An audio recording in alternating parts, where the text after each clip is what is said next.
Buonasera a tutti, mi sentite tutti? Sì, benissimo.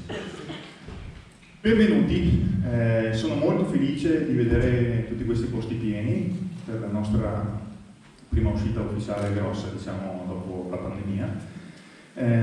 Vi do il benvenuto a nome di Inquadra. Inquadra è un'associazione fotografica che ha sede qui a Conegliano, ha al suo attivo tutta una serie di attività. Se siete curiosi, se vi interessa la fotografia, al di là dell'amicizia con Dario, che è venuto qui stasera, trovate all'ingresso vicino ai libri l'elenco delle nostre iniziative, per cui se vi interessa provate a dare un'occhiata lì. Però noi qui stasera siamo qui per parlare di Dario, ma per far parlare Dario, direi.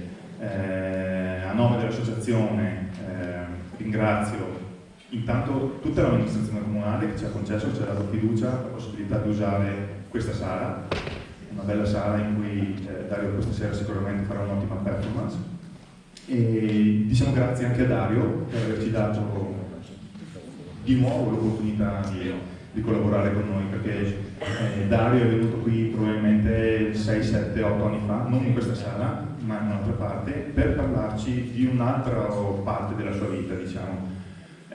Uno spezzone diverso, uno spezzone molto forte, stavo parlando del Burning Man negli Stati Uniti, una manifestazione che definire folcloristica è leggero come termine, diciamo, è una manifestazione, per chi non la conoscesse, molto molto piena di energia da tutti i punti di vista, un'esplosione, diciamo. Questa sera siamo qui per parlare di un altro pezzo di vita di Dario, anche se diciamo, la sfumatura è un po' più scura questa sera rispetto all'energia positiva di quello che... Bianco e nero, mettiamolo così, bianco e nero. Io non so voi, ma credo che tutti quanti sappiamo, ci ricordiamo esattamente dove eravamo in quella fatidica data, quindi l'11 settembre del 2001. Io ero a casa, mi ricordo bene, stavo ascoltando la radio, ho sentito la notizia alla radio e ho subito acceso la TV, quindi ho avuto la possibilità di vedere in diretta quello che stava succedendo. Dario no, Dario era lì, Dario era in diretta perché si trovava proprio a New York. Era a New York, viveva lì già da un po' di tempo, aveva già avuto modo di scoprire la città fotograficamente parlando con calma, e quel giorno era in giro per New York, stava tornando da lavoro da un viaggio in Canada, se mi ricordo bene, un weekend, e aveva con sé la macchina fotografica, perché lui girava sempre all'epoca con la macchina fotografica, non proprio in tasca perché le reflex all'epoca erano belle grosse, e ha avuto l'occasione, la possibilità e la bravura di riuscire a scattare una serie di immagini che insomma vedremo questa sera e che fanno parte, sono andate a confluire dopo 20 anni in un racconto, in una, non lo so, 20 anni di maturazione io li ho visti, quindi dopo 20 anni è riuscito a tirare le fila di tutto quello che aveva fatto, e il prodotto è un po' il libro che vedremo questa sera, di cui presenta, che però diciamo, è presentato in modo anche un po' diverso da quello che è la classica presentazione del libro, perché Dario ha deciso di regalarci un pezzo di emozione a ricordo di quello che ha vissuto lui all'epoca. Per cui basta, io ho detto tutto quello che dovevo dire, passo la parola a Dario e ti auguro solo buona visione. Sì.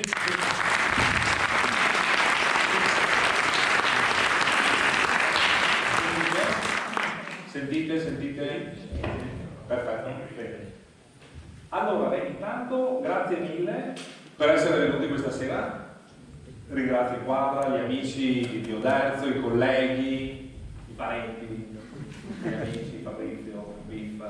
Grazie per essere qua. Ovviamente il tema che andremo a trattare è un po' particolare, ma vorrei anche che fosse comunque una serata leggera, anche perché, come sentirete poi alla fine, l'epilogo sarà comunque un messaggio molto positivo. Quindi, come si svolgerà in tutto? Ci saranno 3 parti, parte prima, parte seconda e parte terza, dove verremo accompagnati in questo viaggio da un racconto, da un sound registrato e remixato da me e da Alessandro nel corso di queste settimane. Diventerà un podcast anche nei prossimi mesi, quindi vi dirò anche come e dove potrete scaricarlo, e sarà un viaggio interattivo perché avremo la possibilità di vedere alcune delle slide, delle foto presenti nel libro. Sono circa 53 quelle presenti nel libro, e qui ne vedremo una ventina, 20-25 in totale, che sono quelle più significative. L'idea mi è venuta di fare questo, chiamiamolo podcast, una sera quest'estate mentre ero in Grecia, e devo aver contattato anche te, Alessandro, se non ricordo male, chiedendoti il nome di un doppiatore o di un attore. Quindi abbiamo individuato, questo nostro amico Daniele ha masterizzato questa traccia, che poi noi abbiamo diviso, e poi sentirete quale sarà il risultato, e spero vi piaccia. Allora, è un viaggio di 20 anni, come diceva Andrea prima, il presidente Inquadra, che ringrazio, anche tutta l'associazione e i colleghi che hanno lavorato anche per allestire il tutto, e dal 1996 al 2016 le foto sono state scattate sia con una Pentax 1000 in diapositiva e poi scannerizzate, sia con una digitale D700 e una D4, le ultime, e parla in sostanza di com'era New York prima dell'11 settembre, quindi dal 96 al 2001, quel giorno, quindi è il climax, e poi com'è New York adesso, dopo la ricostruzione, e com'è in questi giorni, sempre con focus nel World Trade Center. Però andiamo nel dettaglio a vedere, ho preso, tra l'altro, se non seguite questo sito su Instagram, vi consiglio, perché ci sono delle immagini di New York che sono bellissime. Bravo, esatto, se riesci a spegnere anche queste luci qua, così faccio vedere. Perfetto. Allora, ovviamente abbiamo la parte di downtown, vieni quei luoghi, perché poi quando ascolterete il racconto con attenzione, sentirete parlare di Port Authority Bus, Times Square, Union Square, Downtown, World Trade Center, City Hall, Brooklyn Bridge, insomma sono tutti posti che per chi non conosce o non è mai stato a New York è bene indicare. Quindi diciamo che tutto parte da qua. Quindi quel giorno arrivavo dal Canada dopo un fine settimana e arrivo qui che c'è il Port Authority Bus, quindi 8ª Avenue e 42esima, vicino a Times Square. Abitavo qua all'epoca, in questa zona, vicino a Union Square, e qui c'è il World Trade Center, dico c'è, perché c'era quello con le Twin Towers e c'è la Freedom of Towers adesso, e quindi questi sono i luoghi che sentirete e che vedrete. Insomma, Alessandro, se vuoi andare avanti. Questa è un'altra immagine molto bella, con una tecnica particolare, una fotografia da un elicottero, sempre fatta dagli amici di Unlimited New York. Vai pure avanti ancora. Questa è un'altra immagine particolare presa da un'angolazione un po' strana, sempre downtown, quindi qui, questo è il punto di Brooklyn, qui c'è la Statua della Libertà, e qui abbiamo proprio la zona del World Trade Center. Vai pure avanti, qui si vede meglio ancora. Io esattamente ero qui, quando esco dalla metropolitana, mi trovo esattamente in questo punto che confluisce, diciamo, è a un centinaio di metri dal Brooklyn Bridge City Hall, che è il municipio dove c'era il sindaco all'epoca, Giuliani, e poi inizia la passeggiata per attraversare a piedi il ponte di Brooklyn. Vai pure avanti, questa è un'altra immagine un po' più ravvicinata, questa è la Freedom of Tower come oggi, e qui era esattamente dove c'erano le Twin Towers prima. Passiamo, penso, all'ultima. Ecco, perfetto, questa indica esattamente qual è questo render indica esattamente qual è il punto dove praticamente sono state colpite. Questa è Staten Island, qui siamo in New Jersey, Hoboken, qui abbiamo Brooklyn, il Queens, e poi a nord Harlem e Bronx. Però diciamo quello che a noi interessa è tutto quello che va da Midtown a Downtown, che sarà presente poi nel racconto che sentirete. Il racconto che ho scritto qualche mese dopo, l'11 settembre, e è rimasto sempre lì nel cassetto, e alla fine l'abbiamo fatto diventare anche un libro fotografico, insomma. Vai con l'ultima slide, perché volevo dare 2 numeri prima di iniziare. Allora, il World Trade Center è stato inaugurato nel 1973, quindi se fate 2 calcoli, 28 anni e non c'è più. Il volo 11 ha colpito la torre nord alle 8:46, il volo 175 la torre sud alle 9:03. La torre sud è crollata nemmeno un'ora dopo, mentre la torre nord ci ha impiegato quasi 2 ore.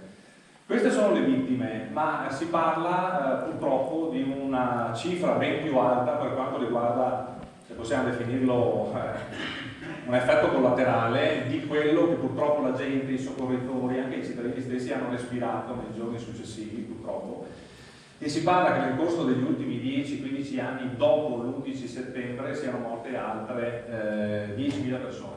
Quindi questo è solo il numero delle persone decedute quel giorno ufficiale, ma poi ce ne sono purtroppo tante altre. Come diceva Andrea prima, e questo è l'incipit del racconto, è una data indelebile e pagina nera della nostra memoria. Sono passati 20 anni, ma il ricordo è ancora lucido. Ognuno di noi sa perfettamente dove era e cosa stava facendo quel martedì di settembre.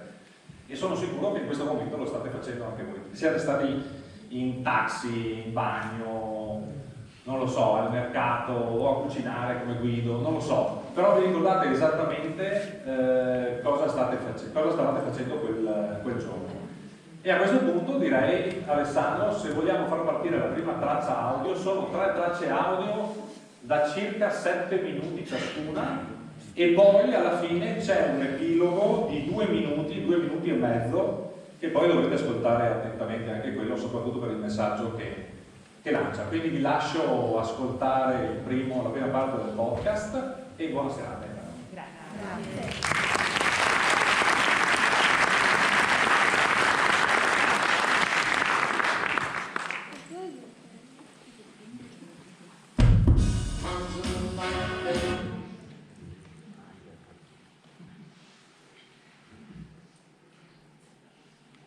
New York, 9/11.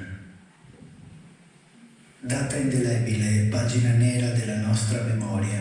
Sono passati 20 anni, ma il ricordo è ancora lucido.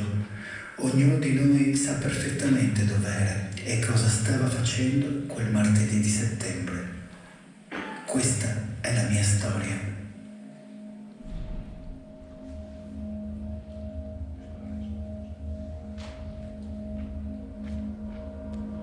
Era l'alba dell'11 settembre 2001. Rientravo dal Canada dopo aver trascorso la notte in uno dei claustrofobici autobus di linea statunitensi.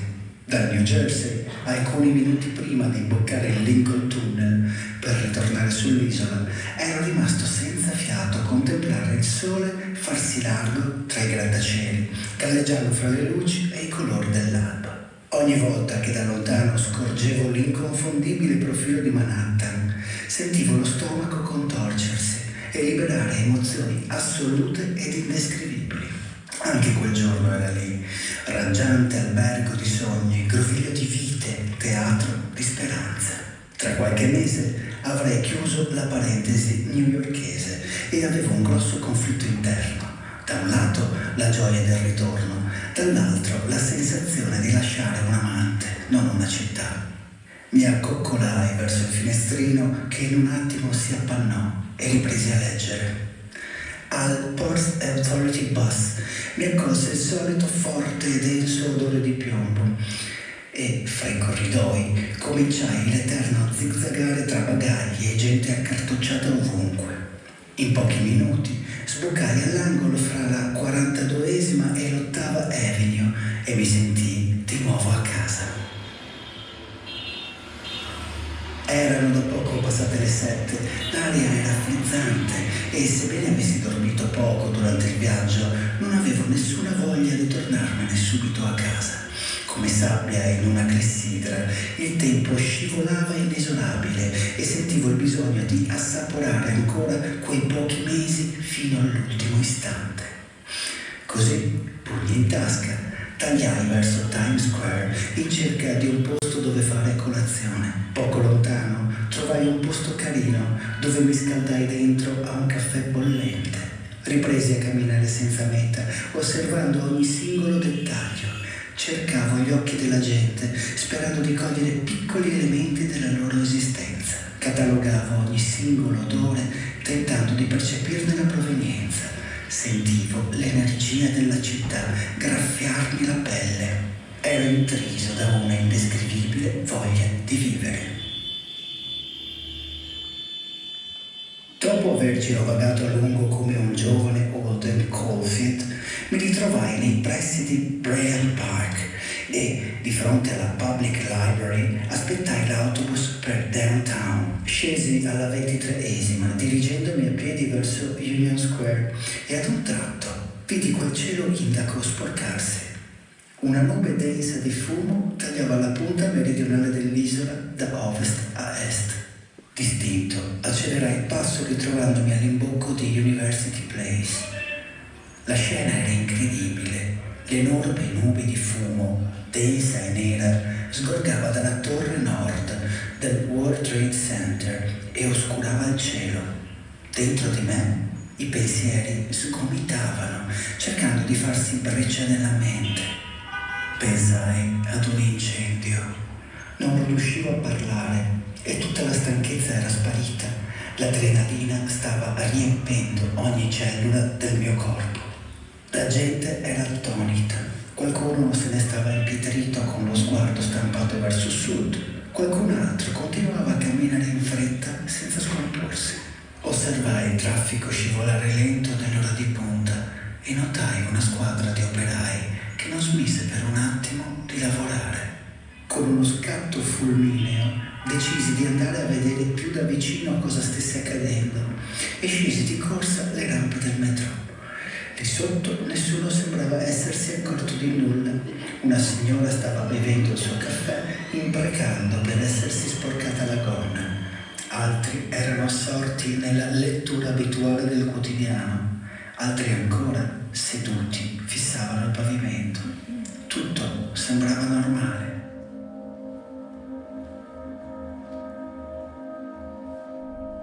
Presi un treno della linea verde, sapendo che in poche fermate avrebbe raggiunto il World Trade Center, ma da subito decisi di fermarmi alla Brooklyn Bridge City Hall, da dove avrei potuto osservare la situazione a debita distanza. Ingrossai il mucchio di gente che affollava il vagone e subito l'attenzione di tutti fu catturata da un omone sulla cinquantina, visibilmente sconvolto, che raccontava quello che aveva visto. Ci disse che un aereo di linea si era schiantato su una delle torri, che aveva visto delle persone schiantarsi al suolo e, asciugandosi le lacrime, ci implorò di non avvicinarci al World Trade Center. A quel punto gli occhi della gente cominciarono ad allargarsi, fioccarono domande e la confusione prese il sopravvento. Non ci volle molto a capire che la metropolitana stava avanzando a scartamento ridotto e che, quindi, era davvero successo qualcosa di grave.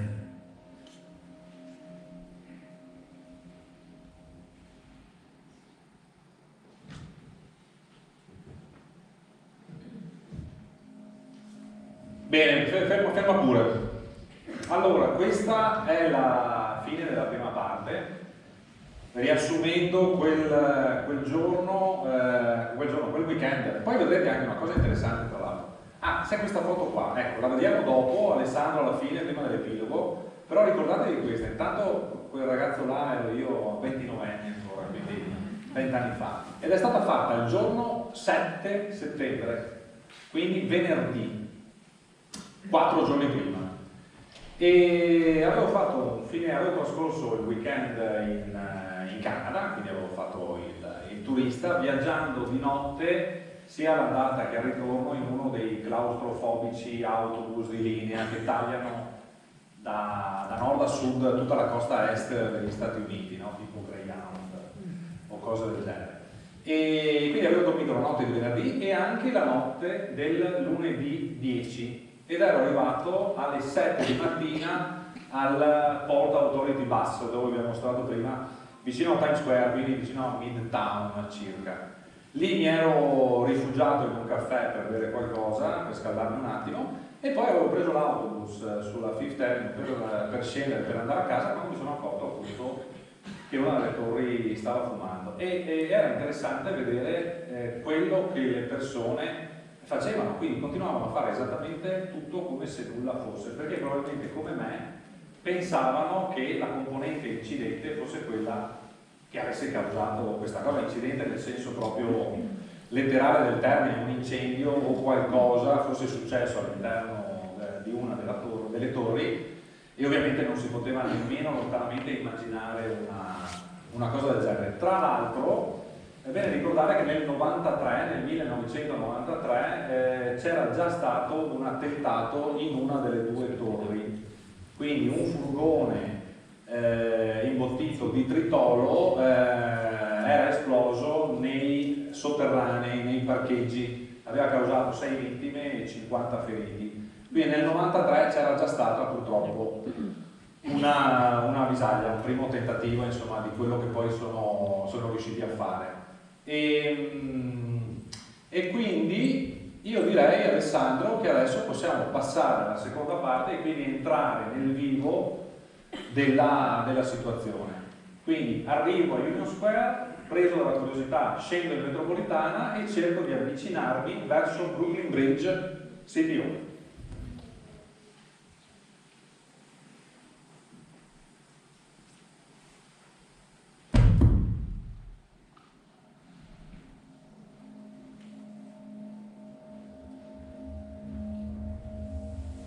A fugare ogni dubbio fu la voce metallica e stridula dell'altoparlante che invitava i passeggeri a rimanere calmi, a scendere in modo ordinato, perché la prossima sarebbe stata l'ultima fermata.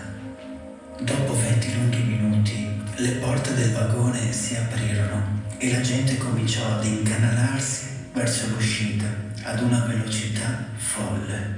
Lo spettacolo che ci attendeva era davvero agghiacciante. C'era un fiume di gente che gremiva Park Row e il ponte di Brooklyn e davvero non potevo crederci, non volevo crederci. Anche la seconda torre era in fiamme. Ero attonito, disorientato, confuso e con un senso di angoscia tremendo. Chiesi ad alcune persone cosa fosse accaduto, ma non risposero. Rubai uno scorcio di conversazione fra due uomini dietro di me. Parlavano di 2 aerei che si erano schiantati sulle torri a distanza di pochi minuti. Continuavano a ripetere come un mantra che i loro amici erano ancora lì. Qualcun altro raccontava di essere riuscito a scendere svariati piani di una delle torri e di aver visto intere squadre di pompieri salire andando incontro a quell'inferno. Ascoltando quelle parole, potevo sentire il flusso del mio sangue farsi più denso e freddo.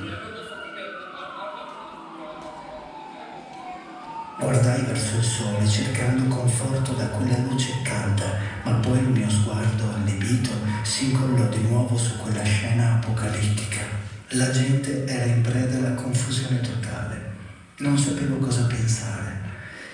Capivo solamente che era successo e che stava succedendo qualcosa al limite della comprensione umana, che molte persone erano morte e che molte altre stavano lottando per salvarsi. Sembrava mi fossi appena svegliato, tanto era intensa la sensazione di intorpidimento mentale e non capivo, continuavo a non capire se quello che stavo vivendo fosse reale o meno. In preda ad una strana agitazione mi incanalai verso la strada che saliva sul vecchio ponte, cercando di non intralciare il lavoro dei soccorritori impegnati a farsi largo in mezzo alla folla. Non potevo saperlo, ma probabilmente quella sarebbe stata l'ultima volta che avrei visto quei vigili del fuoco. Lo snello e bellissimo Woolworth Building con la sua guglia verde rame sembrava uno spettatore impietrito quanto me.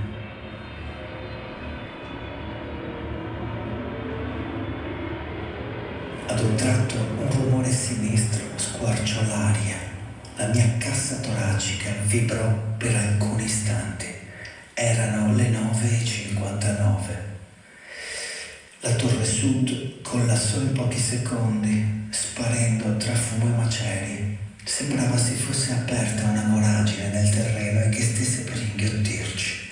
A quel punto tutto mi sembrò surreale. Molta gente in preda al panico si stava spostando velocemente in direzione est, verso Brooklyn. Dopo alcuni istanti una tremenda nube nera si materializzò davanti ai miei occhi ad una velocità incredibile e a quel punto ci fu il panico. L'incredulità, assoluta protagonista dei momenti del crollo, lasciò immediatamente spazio alla paura. Un mare di fumo nero e spietato iniziò ad inghiottire ogni cosa. Mi trovai di fronte ad un bivio decisionale. Continuare verso est ed attraversare anch'io il ponte, oppure tornare indietro verso nord e quindi verso casa. Optai per la seconda e per un centinaio di metri dovetti faticare non poco tra la folla che mi veniva incontro, urtandomi continuamente. Scavalcai la cordonata pedonale e mi trovai in mezzo ad una delle strade di raccordo del ponte. La nube ormai era vicinissima e cominciai a correre verso nord.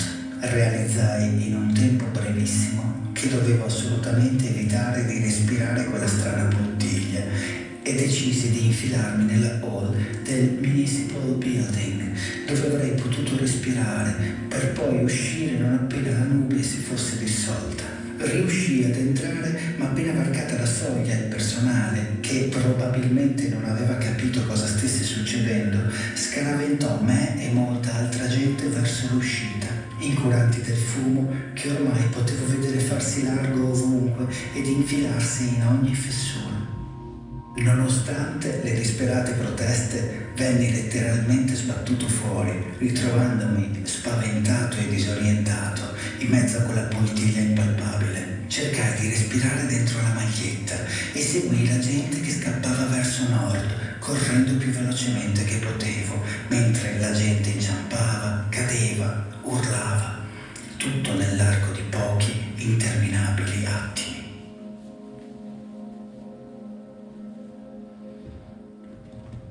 Ecco, quindi questa è la seconda parte, siamo entrati un po' nel vivo di quello che poi è successo quel giorno. Quindi sì, spinto dalla curiosità, sono sceso in metropolitana e quando sono uscito, allora considerate che questo è un 50 mm, 50 mm significa che è esattamente come vediamo noi, come l'occhio umano vede, quindi non è un teleobiettivo. E sì, la scena era questa, quindi una marea di persone, una marea umana in quella zona del Brooklyn Bridge City Hall e poi mi hanno raccontato appunto che 2 aerei di linea si erano schiantati contro le torri. Tra l'altro il secondo si era schiantato nel momento in cui io ero in metropolitana, perché se vi ricordate nella prima parte procedeva a scartamento ridotto, di solito ogni 2 minuti circa, almeno a Manhattan, i treni, la metropolitana passano continuamente. Invece quel giorno ovviamente avevo dovuto aspettare un quarto d'ora e già si poteva intuire che forse c'era qualcosa che non funzionava, ma sicuramente non a questi livelli.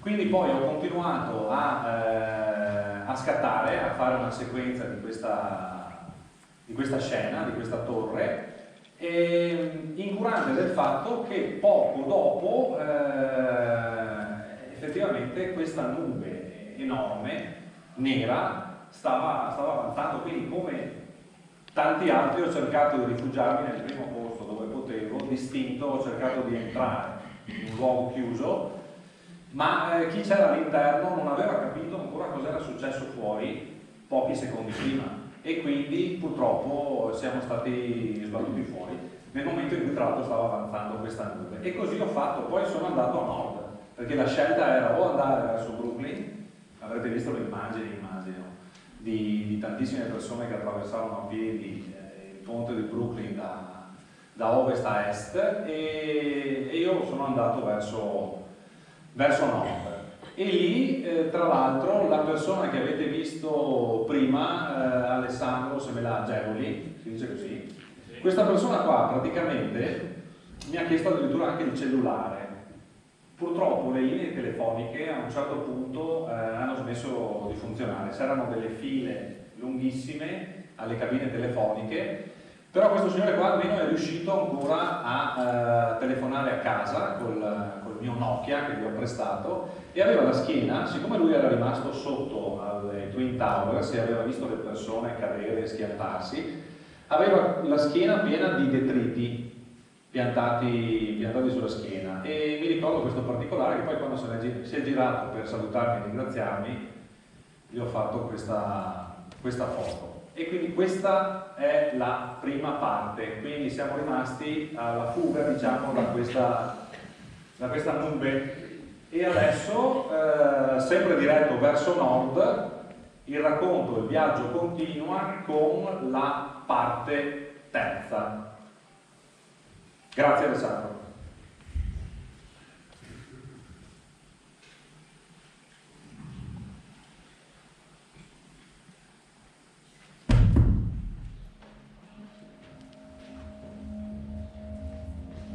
Poi finalmente fu di nuovo giorno e la nube ormai stanca continuò a spostarsi lenta verso est. Camminai velocemente per qualche minuto e mi fermai tra la Green e la Grand Street, impietrito ed incredulo, mentre il mio cuore sembrava esplodere. Continuavo a non capire che cosa stesse succedendo. Frugai in tasca cercando il telefono e dopo innumerevoli tentativi riuscii a parlare con un amico in Italia e con la voce spezzata raccontai cosa stava succedendo. Avevo un assoluto bisogno di condividere quella fortissima emozione con qualcuno di veramente vicino. Quindi riattaccai e poco dopo crollai, scoppiando a piangere senza riuscire a fermarmi.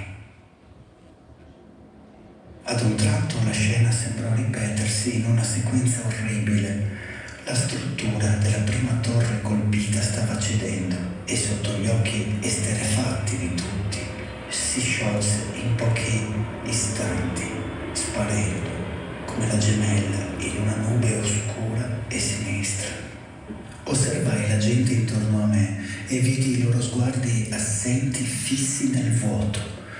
Qualcuno piangeva sopra il cofano di un'auto, una donna se ne stava accasciata sul marciapiede senza una scarpa, con la destra fra le mani, mentre le file alle cabine telefoniche diventavano sempre più lunghe, visto che con i cellulari era ormai impossibile comunicare. Di quei momenti ricordo soprattutto la sensazione di impotenza e la pesantezza del mio corpo. Era come se tutto il sangue d'improvviso si fosse concentrato sulle gambe, ostacolandone il normale e perfetto funzionamento. Ero stanco, troppo stanco anche per pensare. Seguii disorientato il fiume di persone che, come automi, risalivano verso nord. Ogni tanto qualcuno con il viso deformato dal dolore si girava scrollando la testa. Notai una piccola folla attorno ad un taxi. Ritti in silenzio ascoltavano le ultime news di un giornale radio. Quello che trapelò contribuì soltanto a peggiorare la situazione e lo stato d'animo di tutti. Se fino a quel momento non avevo realizzato cosa fosse accaduto e cosa stesse ancora succedendo, ora tutto era fin troppo chiaro nella sua drammaticità. La voce dalla radio ripeteva con ritmo sempre più incalzante che anche il Pentagono era stato colpito, che un quarto aereo era precipitato nei pressi di Pittsburgh e che un quinto, sfuggito ai controlli dei radar, notizia poi smentita, stava ancora sorvolando i cieli americani. In una manciata di minuti, troppi i fatti spaventosi e troppe le emozioni che avevano riempito il mio cuore e sconvolto il mio corpo. A volte, rivedendo quelle immagini, sento ancora la stessa morsa di dolore alla gola e allo stomaco. Ero spettatore inerme di una catastrofe, giovane comparsa in un teatro di morte e soprattutto piccolo, troppo piccolo anche solo per pensare. Avevo solo paura. Camminai per ore e quando tornai a casa nell'East Village ormai era sera. Solo una volta varcata la soglia mi resi conto di quanto tempo fosse passato. Avevo un buco temporale di molte ore. Ancora oggi, dopo 20 anni, non so cosa abbia fatto in quelle ore di vuoto fisico e mentale. L'appartamento era al primo piano e così buio che non capivo mai se fuori ci fosse il sole o piovesse, ma ora non importava. La televisione con le sue immagini e l'audio a tutto volume era la vera protagonista. Per un attimo mi girai verso la porta d'ingresso, deciso a uscire di nuovo, ma ero troppo stanco e sprofondai sul divano. Ricordo due ragazzi giamaicani, amici di Russell, il ragazzo con cui dividevo l'appartamento. Non li avevo mai visti prima, continuavano a parlarmi a raffica di cose che non capivo o non volevo capire, e mentre annuivo in silenzio ero rapito dalle immagini agghiaccianti dell'accaduto. Qualcuno bussò alla porta. Era un vicino di casa che con voce irriconoscibile e visibilmente sconvolto ci raccontò di aver perso alcuni colleghi nella torre nord e di essersi salvato solo perché svegliatosi in ritardo. Restammo tutti sconvolti dalla notizia. Declinò l'invito a fermarsi per bere qualcosa e parlare un po', quindi, come era venuto, sparì dietro la pesante porta. La sera scivolò veloce sul divano e dopo cena uscì per non impazzire tra quelle mura asfissianti. Appena fuori casa, con mio stupore, notai che la polizia aveva transennato l'intera 14ª strada in tutta la sua lunghezza, impedendo a qualsiasi persona non residente di oltrepassare quel confine. Mostrai il mio documento identificativo e mi avviai verso Union Square. La cosa che più mi colpì fu l'odore acido, metallico, acre, che si respirava ovunque e che si appiccicava ai vestiti, incollandosi ai polmoni. Ovviamente non avevo mai visto la città in condizioni simili, ferita come un animale morente. Tutto mi sembrava diabolicamente strano. C'era un'atmosfera surreale e una tensione palpabile. Le strade erano praticamente deserte, tutti i ponti erano chiusi, la metropolitana bloccata, il servizio autobus sospeso, nemmeno l'ombra di un taxi, poca gente sui marciapiedi. C'era solo impotenza e incertezza, inquietudine. Sembrava che tutta l'energia della città si fosse dissolta come neve al sole. Camminai a lungo, ovunque sfrecciavano ambulanze, pompieri e polizia, e le sirene dei mezzi di soccorso risuonavano oramai nelle orecchie di tutti come una lunga sinfonia di morte. Tentai di mangiare un hamburger, ma non riuscii a finirlo e rimasi alcuni istanti a pensare agli amici e alle persone care lontane. Tornai nello stesso punto dove in mattinata avevo visto la seconda torre crollare e ora vedevo solo una gran nuvola di fumo, sinistramente illuminata dalle luci artificiali utilizzate dalle forze dell'ordine e dai volontari impegnati nei soccorsi. Improvvisamente era come se tutti i piccoli problemi quotidiani non avessero più senso, se tutte le cose fino ad allora considerate come ostacoli nella mia piccola esistenza fossero svanite, paragonate a quell'enorme, tragico incubo. Quel giorno era stato lungo, troppo lungo. Per un attimo mi sembrò che nulla avesse più senso. Non riuscivo a farmene una ragione. Semmai ce ne fosse stata una, sapevo che sulla pelle dei miei ricordi questo tatuaggio mi avrebbe accompagnato per tutta la vita.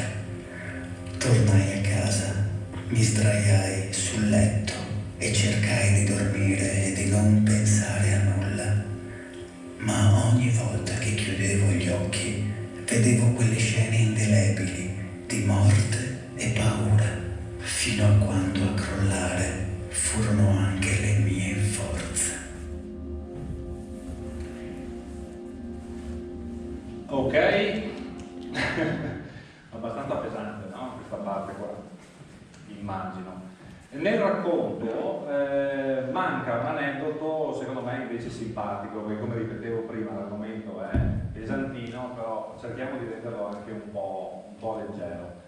Il giorno 10 settembre un certo caro amico Marco Dall'Acqua, che non so se è qui in sala e comunque saluto, con la sua ragazza era arrivato a New York alle 5 o alle 6 di pomeriggio. La mattina dopo al bar purtroppo ha scoperto quello che è successo. Dormivano al YMCA di New York Midtown e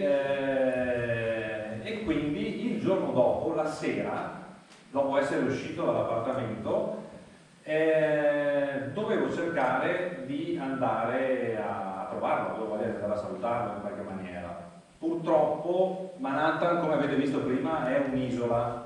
Avevano chiuso i ponti, i taxi non funzionavano, la metropolitana non funzionava, gli autobus nemmeno, e casualmente mi sono imbattuto su un autobus della polizia che mi ha dato uno strappo fino quasi a Times Square, quindi poi erano 10 minuti a piedi da dove alloggiavano loro. E quindi con loro praticamente sono salito e sono arrivato a Midtown, a Times Square, dove poi ho passato la serata, ho bevuto qualcosa con loro.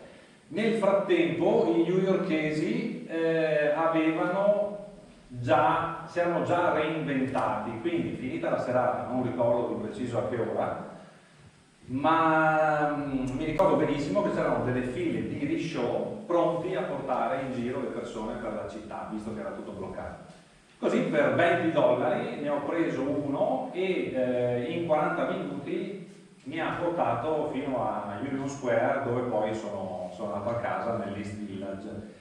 E la cosa interessante è che siamo passati per Times Square e non so se qualcuno di voi ha visto Vanilla Sky, il film con Tom Cruise. A un certo punto c'è lui a Times Square, dove ogni giorno ci sono migliaia e migliaia di persone in ogni momento, era completamente deserta, e passare con una bicicletta, con un risciò dietro a questa persona che pedalava in un contesto del genere era quantomeno assurdo.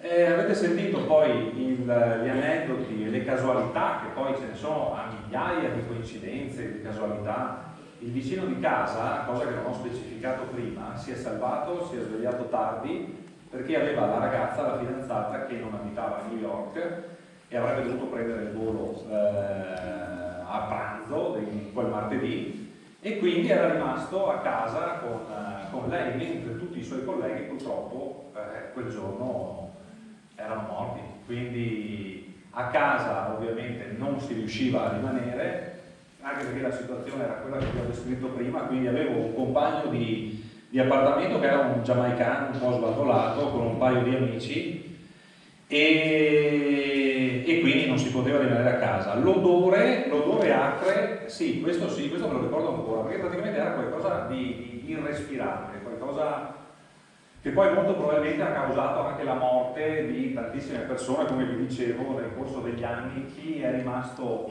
purtroppo per lungo tempo esposto a questa cosa probabilmente ha avuto dei grossi problemi. E l'altra cosa interessante, a parte appunto le notizie che ho recepito dello schianto al Pentagono oppure a Pittsburgh, in Pennsylvania, degli altri aerei, le avevamo sentite dai taxi, dalle radio dei taxi in pratica. Quindi si formavano questi gruppi di persone attorno ai taxi e ascoltavamo le informazioni radio che ci arrivavano, perché nel frattempo non c'era più nessun collegamento, nemmeno telefonico.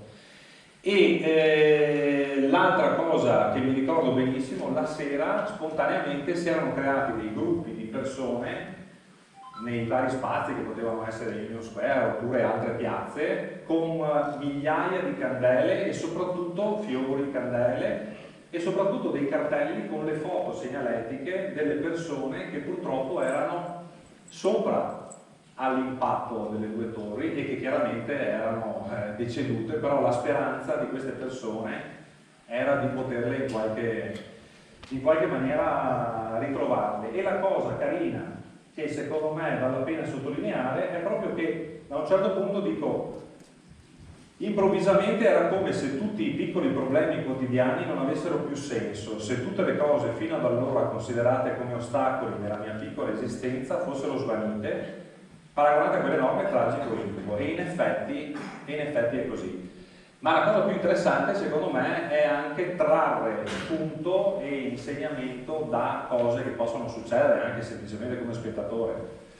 perché tutti secondo me abbiamo grandi o piccoli problemi durante la quotidianità della nostra esistenza, di questo viaggio che stiamo facendo, ma la differenza secondo me la fa come uno li affronta e come cerca di risolverli o nella migliore delle ipotesi anche trarne un vantaggio, trasformare questa cosa in un qualcosa di positivo, come ho cercato poi di fare io anche nei mesi successivi, e questo lo ascolterete poi nell'epilogo fra pochi minuti. È un epilogo di 2 minuti e poi abbiamo finito la serata. E prima vorrei farvi vedere un paio di foto. Ci sono le foto da commentare, giusto Alessandro? Sono queste qua o sono già queste qua? Bene, allora intanto qui, intanto qui secondo me la cosa interessante in questa foto non è tanto la torre che non c'è più, ma questo signore che praticamente riassume lo stato d'animo secondo me di tutti. Quindi attonito, sgomento, perso nel vuoto. Mi ricordo che poco dopo mi sono seduto per terra con la schiena appoggiata al muro, ho cominciato a piangere e poi ho un buco temporale di almeno 8 ore, cioè io non ricordo più dalla tarda mattinata alla tarda serata quando sono tornato a casa e ho visto le immagini in TV, io non ricordo esattamente nulla di dove sono stato, che cosa ho fatto, e il mio analista dice è tutto normale, nel senso la mente quando subisce uno shock tende a cancellare per difendersi. Quindi la mia domanda, ma una regressione, un'ipnosi regressiva, qualcosa come curiosità, no?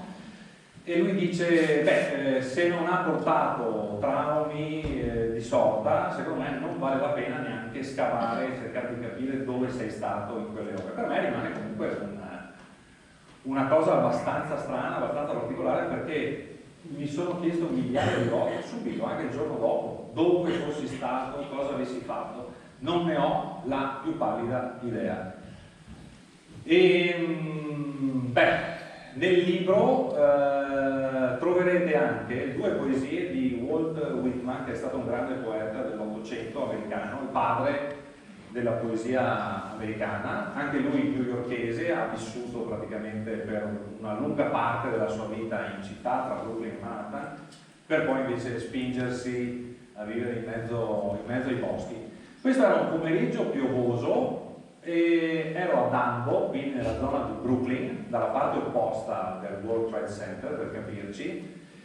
Aveva piovuto da poco e mi ero rifugiato dentro una libreria. Avevo comprato delle cartoline di poeti della Beat Generation come Burroughs, Kerouac, Ferlinghetti, eccetera, e c'era anche una serie di foto del nostro amico Whitman. Quindi ne ho prese qualcuna e uscendo mi sono imbattuto in questa che a me sembrava carina a livello di composizione, anche banale se vuoi, no? Con un riflesso. Questo è il Manhattan Bridge, però ho lanciato la cartolina e ho aspettato che il vento la posizionasse nella posizione dove mi ero messo per fare questa fotografia, e quindi ho voluto anche nel libro alla fine omaggiare Whitman con questa fotografia. Passiamo all'altra. Qui è come è adesso il World Trade Center. Quindi questa è un'opera di Calatrava, come molto probabilmente avete già intuito. È una colomba, sono 2 ali di una colomba che si incrociano, e quindi vorrebbe trasmettere un concetto di pace, se non altro. Sotto qui abbiamo il Memorial, quindi il museo del Memorial del World Trade Center. È uno degli svincoli importantissimi questi a livello di metropolitane, che passa dal New Jersey a Brooklyn, Uptown, eccetera, ed è una struttura bellissima. Se vi capita di andare è veramente una cosa fantastica. Lì a 50 metri poi ci sono queste. Cosa c'è adesso al posto delle Twin Towers? Al posto delle Twin Towers abbiamo 2 vasche enormi nel perimetro di quelle che erano le Twin Towers, e dove all'interno c'è una cascata d'acqua perenne, e attorno ci sono, vedete, i nomi di tutte le 2700 le persone. Quindi hanno lasciato queste 2 voragini e hanno creato un parco. È un posto molto, molto suggestivo, anche perché è abbastanza lontano dal traffico di di downtown di New York, quindi è anche un posto dove si può rilassare e riflettere con calma, e anche questo vale la pena di vederlo. Secondo me hanno fatto una realizzazione molto, molto azzeccata, molto bella anche dal punto di vista architettonico, poi qualcuno mi smentirà magari, però. Vai pure avanti, se abbiamo qualcos'altro. C'era forse, allora, c'era la foto quella dove sono, eccola qua, perfetto, fermati su questa. Allora, vi ricordate che nella prima parte vi dicevo che venerdì 7 ero in questo punto, verso sera. Il giorno 11, senza rendermene conto, alla fine queste sono due foto ovviamente affiancate, no? Senza rendermene conto, il giorno 11, la mattina, quando è crollata la prima torre e sono scappato dal fumo nero verso nord, sono capitato di nuovo a Canal Street, in questo posto, ed è esattamente il posto dove ero 4 giorni prima di partire per il Canada. 4 giorni dopo mi sono ritrovato esattamente in questo posto dove è crollata anche la seconda torre. Questa è una delle 1000 coincidenze che uno può vedere, e comunque è una cosa molto, molto interessante. Io non so se avete delle domande da fare, perché io sarei quasi alla conclusione della serata, quindi non so se ci sono domande, se no ovviamente ricordatevi che c'è l'epilogo, quindi ci sono gli altri 2 minuti soltanto di ascolto. Se no passo ai ringraziamenti. Ovviamente ringrazio il Quadra, l'associazione, ringrazio voi che siete venuti qua questa sera, gli amici di Oderzo, gli amici che poi tra l'altro vedo da un sacco di tempo, no? Colleghi e le persone curiose anche che sono intervenute. Dedico il libro ai miei genitori perché, parafrasando una frase di Whitman, senza di loro sarei solo una foglia d'erba, e li ringrazio per avermi sempre appoggiato in tutte le mie scelte, che mettendomi nei panni di un genitore sicuramente non è stata vita facile per loro, però mi hanno sempre appoggiato comunque in tutte le mie scelte che ho fatto e anche nei miei errori che ho commesso.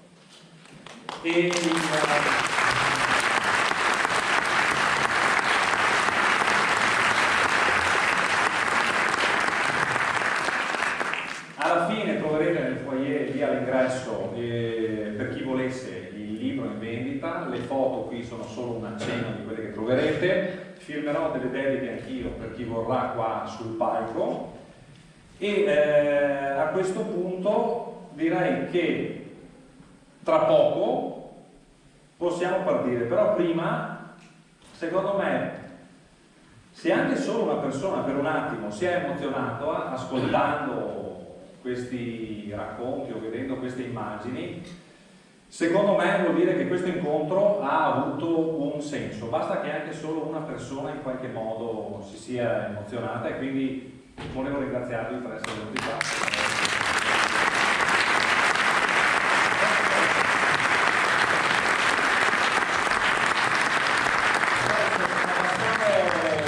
Completamente, e passiamo all'epilogo, agli ultimi 2 minuti, che vi invito ad ascoltare attentamente, soprattutto per il messaggio, e grazie mille.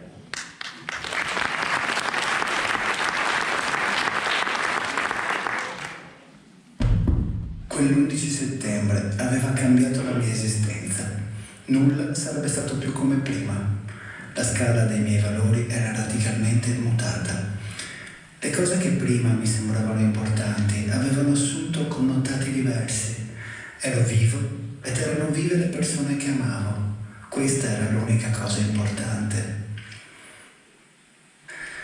Dicembre ormai era alle porte e le 1000 luci di New York stavano per vestire a festa le strade e i negozi. Lasciai le valigie nel soggiorno di casa, vicino all'ingresso, e salii le scale che portavano al tetto. Guardavo questa città sconfinata, i suoi ponti, i fiumi, lo scorrere del traffico, questo suo eterno movimento. Il profilo era cambiato. Manhattan era un'isola ferita e c'era un vuoto assordante in quel punto preciso. Avevamo molte cose in comune, ma dentro di noi c'era già la voglia di ricominciare. Quel vuoto un giorno sarebbe stato riempito. E per farlo, l'imperativo era abbracciare l'amore in tutte le sue forme. A un certo punto, con le braccia aperte e gli occhi chiusi, iniziai a fare dei giri vorticosi su me stesso, come quando ero bambino, 4, 5, 6 volte. Poi d'un tratto mi fermai e aprii gli occhi. Avevo dimenticato quella sensazione di stordimento e ad un tratto ero felice. Sentivo l'aria fluire dentro i miei polmoni, potevo respirare tutta la bellezza del mondo e la vita in tutte le sue forme. Questa era l'unica cosa che contava. Tutto all'improvviso aveva di nuovo senso. Guardai la scia di un aereo tagliare il cielo. Il mio taxi stava per arrivare. Prima di scendere dal tetto, mi voltai per l'ultima volta verso quel vuoto e sorrisi. New York, come una moderna felice, sarebbe risorta dalle sue ceneri.